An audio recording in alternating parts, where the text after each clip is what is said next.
Welcome back, everybody, to Catapult Your Business, where we help grow your business one question at a time. We're going to dive in and talk about something pretty specific today. We're going to talk about as a woman owner, right? When you own your business, so often, how do you actually increase your value, feel your value, but also lead from a place of empowerment?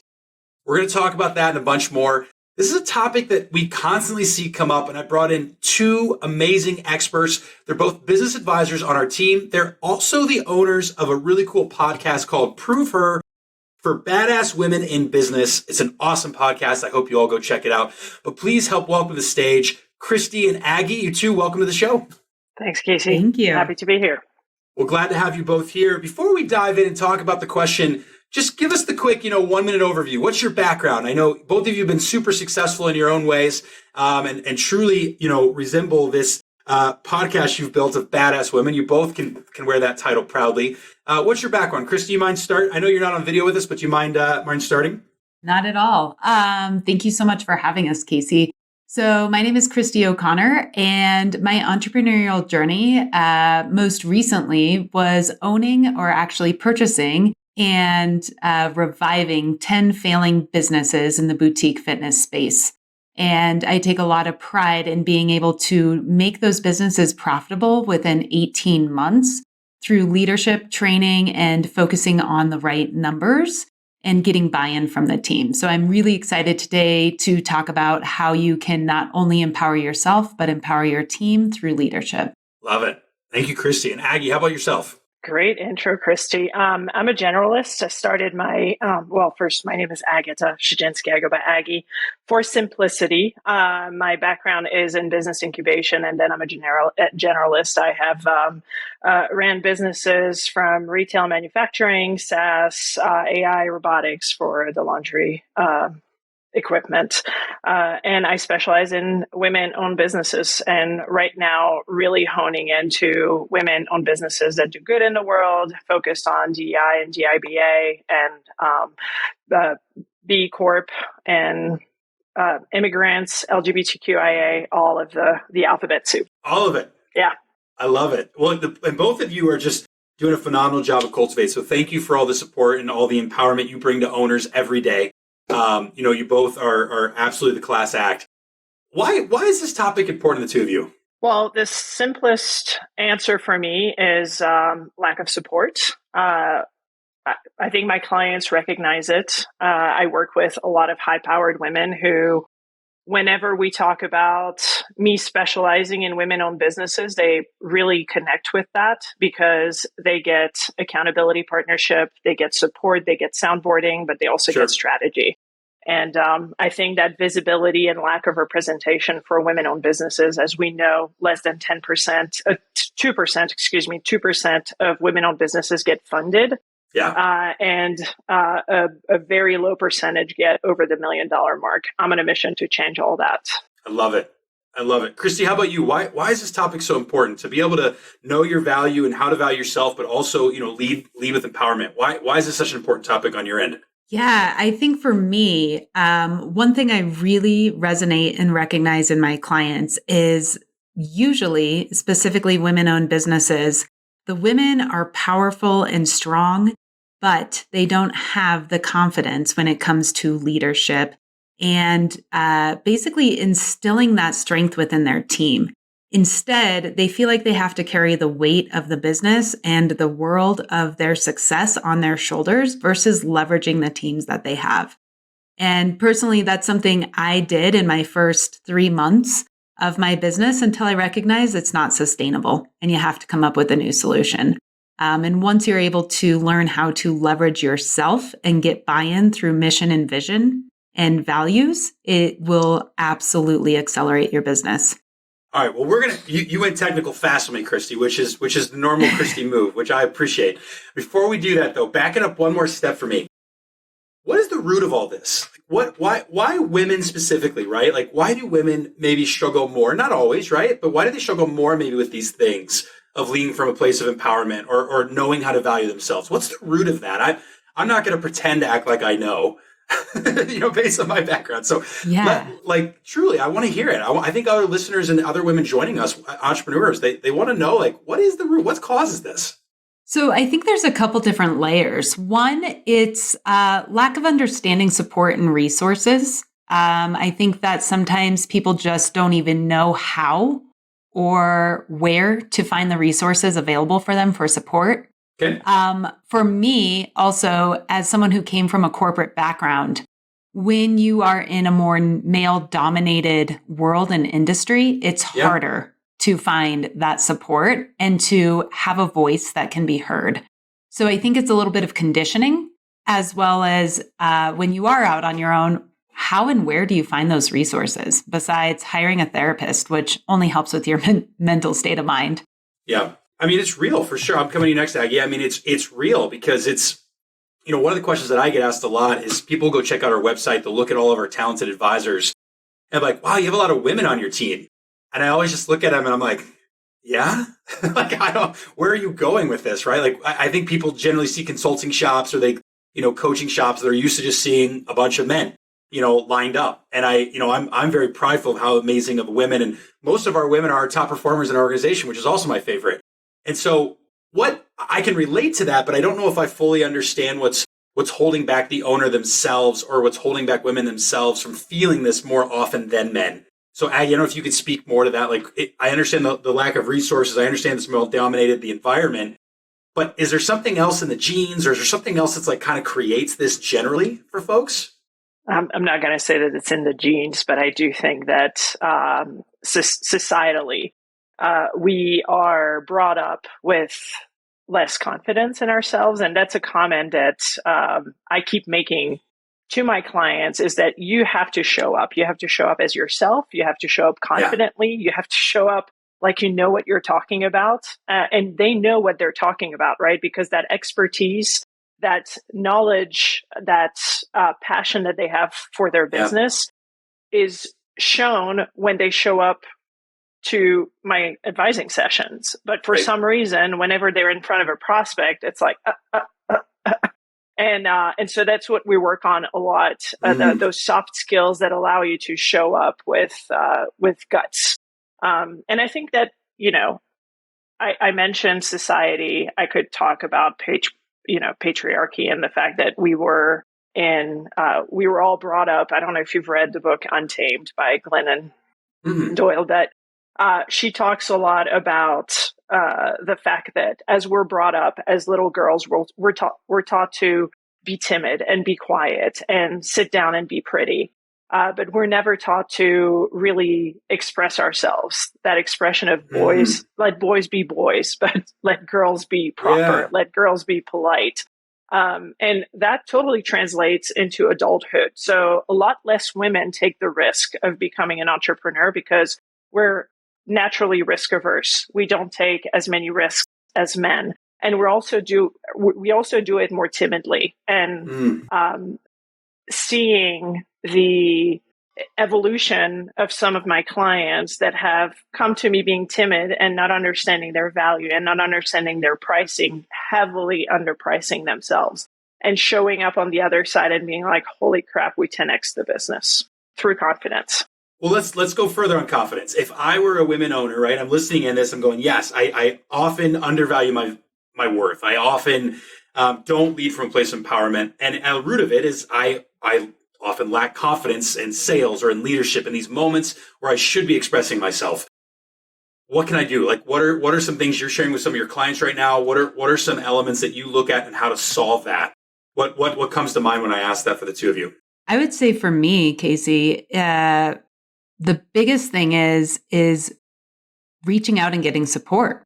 I mean, I'm not doing a shameless plug here for us as advisors, but you only know as much as you know. And a lot of times people are technicians and they're great at what they do. But having the confidence comes from understanding the entirety of your business, not just the skill that you bring, which makes your business successful.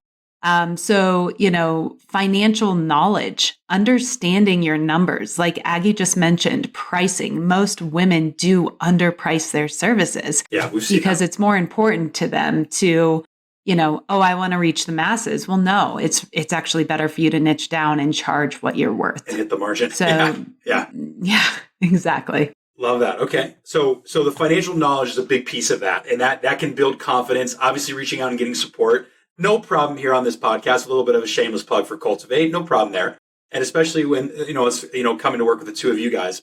Are you getting the advice you need for your business from this episode? Do you want to get more than just one question answered and have it customized to you and your business? Well, Cultivate Advisors works one-on-one with thousands of business owners every day. Let them help you scale your business today. Don't just listen to this episode. Take action and go to cultivateadvisors.com to see which advisor you get matched with and receive a free 2-hour business assessment on how you could scale your business to the next level. Act now at cultivateadvisors.com. Aggie, any other thoughts on tactics of how to go out and build this confidence or find your way to grabbing that confidence? Understanding how good you are at what you do. I've read the E-Myth plenty of times to know that, there are 3 types of entrepreneurs out there. You have technicians, you have managers, and then you have the true entrepreneur, the one that's going to go out there and be ready to jump and grow their business. But here's my problem with that. The technician is not necessarily built to run an entire business, and understanding that allows you to delegate properly, which then expands your horizons. One of the conversations that we have a lot in sessions is about, we talked about the value of your time.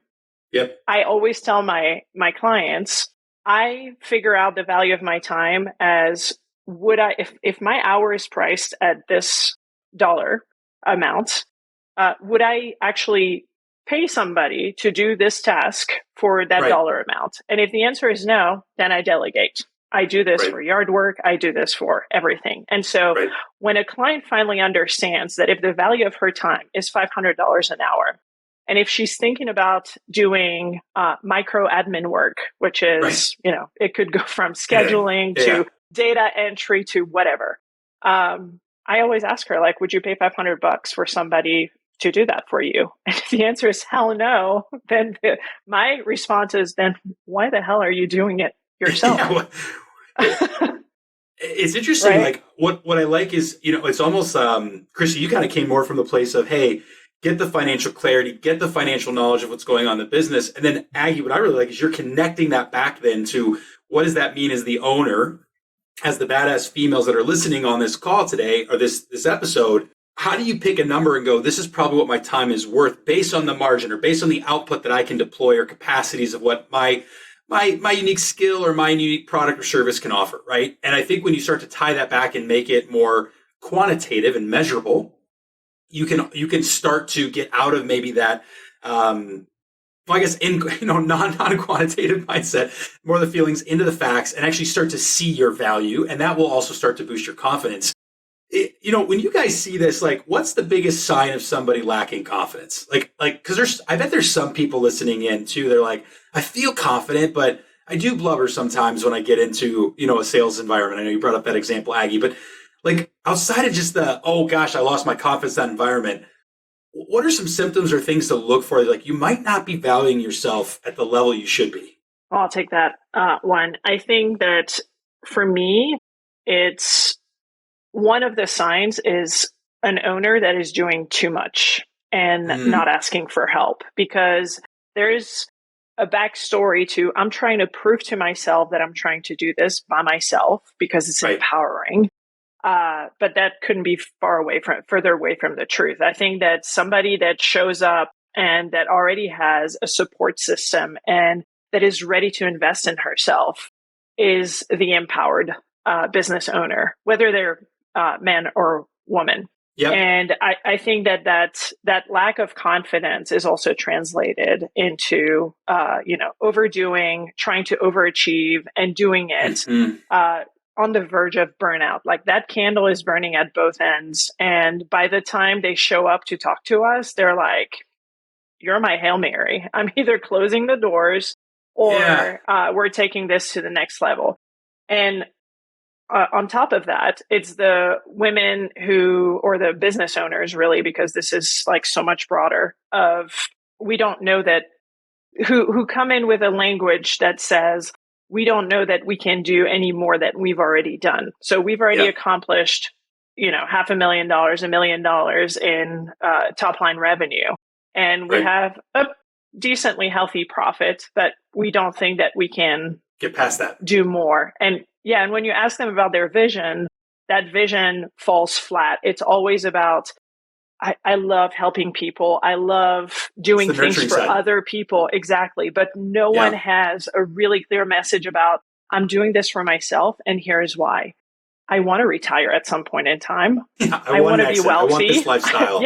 I want my kids to go to college. Okay. Exactly. Yeah. Be selfish. Yeah. And there's a way to create the trifecta of win, right? Like, how can everyone win? How can the team members of your team, how can the team members of your team win? How can you win? And how can your client base, whatever product or service you deliver, win? When those three are met, companies explode. That's just real, right? It doesn't matter if you're male or female. Exactly. Companies will explode. If team members win, you win as the owner, and the customers win. And it's a hard balance, and you always have to shift, and you always have to pivot if you want that to become a reality. What's really standing out to me on this confidence piece, and then I'm going to move us to another topic. I've definitely seen this. Again, I'm never going to say I can relate. I was born with maybe too much confidence for my own good. So I hit the persona of the man and the guy. So I apologize to all the phenomenal women listening.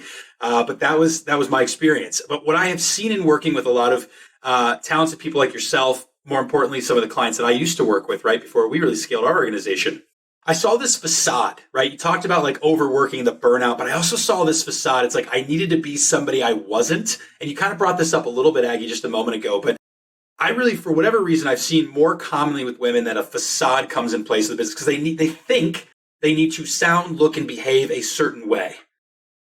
And I just want to tell everyone, I don't think that that's the path, right? And I think that authentic self, right? And I know you two often talk on your podcast and other conversations we've had about this authentic self. What can people do that are struggling with this? Like where they feel the need, because you can outwork it. We've talked about that, but there's also this pattern they put themselves into. And I'm just curious, like, do you have any tips or tricks around how to break through that? And a lot of that, right, is that imposter syndrome. They feel like they have to become somebody else to be in the seat, and they don't need to. They don't ever need to apologize. They should be who they are and be proud and loud.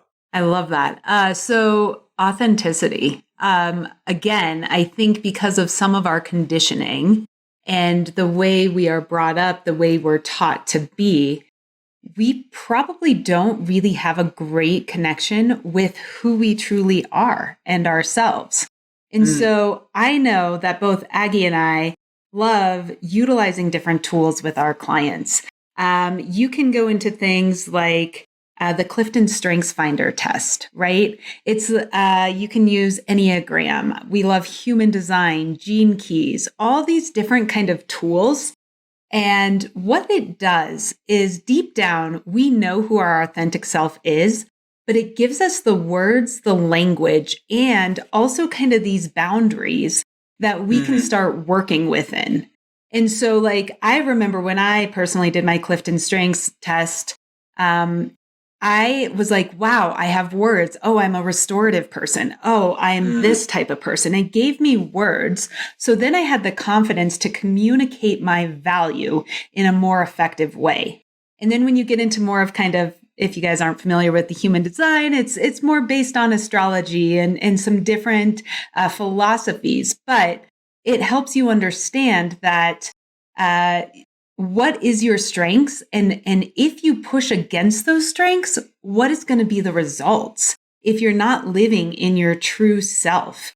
And it really, it's hard to understand at first, but once you kind of get those aha moments, it starts allowing you to accept who you are and to also put more energy into, oh, that's actually a strength and not a weakness. I've always been taught, or that has always been seen in this certain way. And I think it just gives a framework and it gives some validation that some people might need.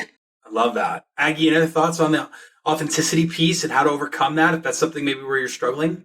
Oh, I'd love to plug my client, Tracy Goodwin, who has Awesome.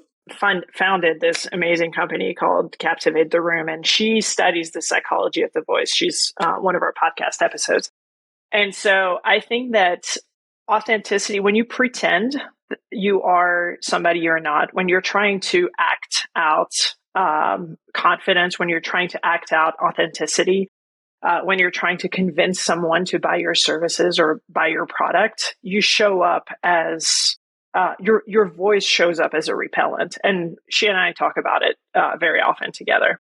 And so that's stuff that we do with our clients as well, is help them show up. No, say this differently. Say Right. this in a way where you're showing up as yourself, because the truth is if you're vulnerable, if you're authentic, and you show up in front of people, whether you're public speaking, whether you're talking about your company, whether you're sharing your values, whether you're introducing your team, your service, your product, if it comes from the heart and not from the head, it sounds completely differently. And your voice is capturing that and translating that into something that is going to attract people instead of repel them. I think the most crucial word I just heard there was vulnerability, right? Like the vulnerable aspects of knowing and being comfortable with your weaknesses, which ties back to the confidence piece, which ties back then to your ability to be authentic, which then also allows you to look at yourself and know the value, know the worth, operate that way, and ultimately start to run the business very differently, because you will look through, the lens, right? The glasses a little differently as you go off to run, grow, and scale that company, and probably be more willing to take on more risks, even though you might not be as risk adverse, and you can get to a completely different height, you didn't think you could get to. Thanks for tuning in to Catapult Your Business, where Cultivate Advisors is helping you catapult your business one question at a time. Are you running your business, or is your business running you? At Cultivate Advisors, they'll match you with an expert advisor and do a free 2-hour deep dive for your business. This will give you the clarity you need on how to get your business to the next level. Cultivate has worked with thousands of businesses. What do you have to lose? So head over to cultivateadvisors.com and sign up for your free 2-hour session. I'm just reminded so much on this confidence piece, and then I want to talk a little bit about leadership. I'm so reminded that you have this, situational leadership, right? If you've ever studied situational leadership, you've got skill and commitment, but commitment is what I'm going to focus on. It's broken down into willingness and confidence, right? You might be willing to do anything you want, but if you do not have the confidence, your true commitment level and your ability to execute is less. Right. And I think the why is because you will run this business different. If you're like, well, why are we talking about being authentic? Why do I have to become more confident?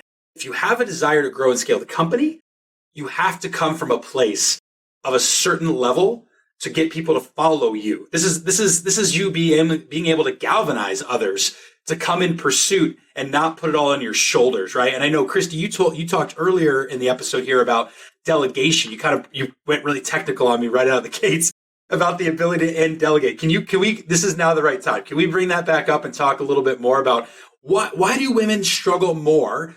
Not always, right? Everybody's different, but why generally do you see a more common theme of women struggling to delegate?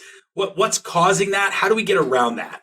Yeah. So I'd say a few different things. One is it ties all back to value and confidence. I think sometimes women feel that if I'm not doing more, then I'm not adding value. And so I think that is something that makes it very hard for them to delegate, because also the other thing that goes with that is, well, I can do it better and faster, and it's going to take me so much more time to train somebody else. Right. And so in their mind, it's easier for them to do it. But the reality is their time, as Aggie mentioned earlier, is so much more valuable than doing those mundane administrative tasks.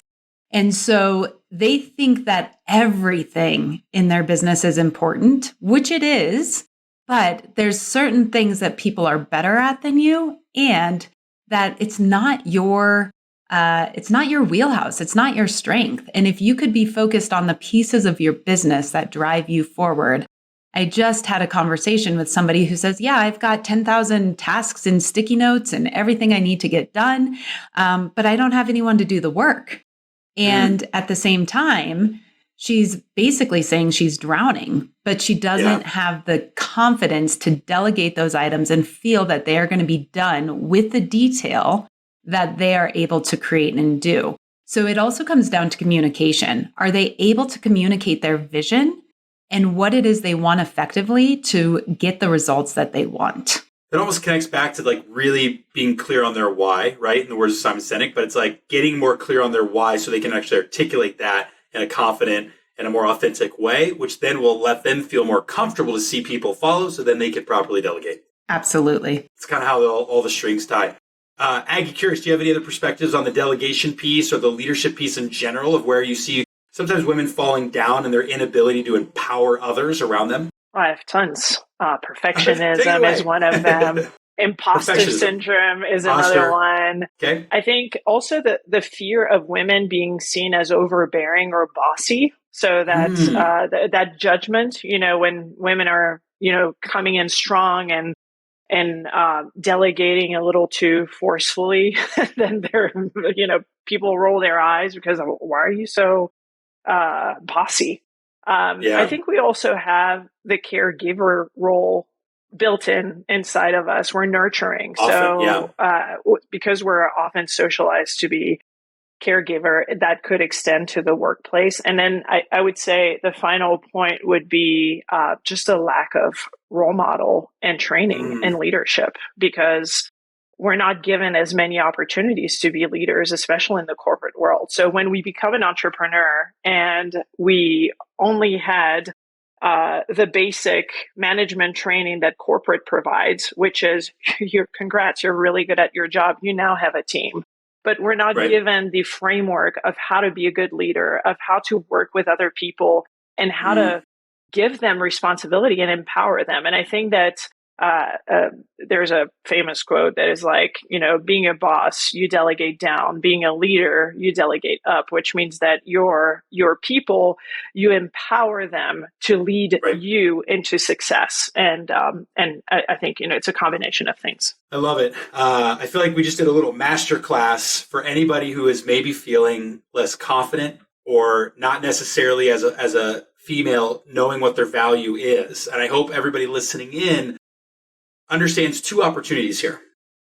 One opportunity is to slow down and maybe assess, where are you at in terms of being authentic? Where are you at in terms of your confidence level? Where are you at in your ability to delegate? How do you know where your numbers are? All some of the great themes that we slow down on.